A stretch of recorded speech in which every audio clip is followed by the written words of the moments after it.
Celta 44 y a la vez 41. O Celta teria vantaxe de 3 puntos, o golaverás a favor de 2 jornadas máis de Liga. Toca ben agora Jonathan Vila, ocasión do Celta, Bernardo, gol, gol, gol, gol, gol,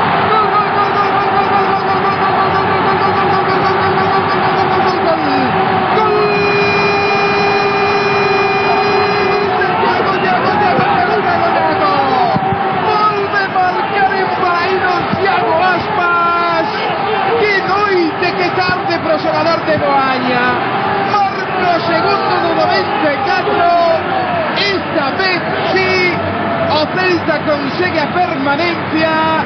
Iago Aspas, Manolo, escribe a permanencia. Qué partido, qué sufrimiento y qué final tan bonito para terminar esta temporada agónica para o Celta, pero se hai que terminar así, pois benvido sea, porque Iago merecese con creces estes 2 goles e sobre todo certificar a permanencia do Celta.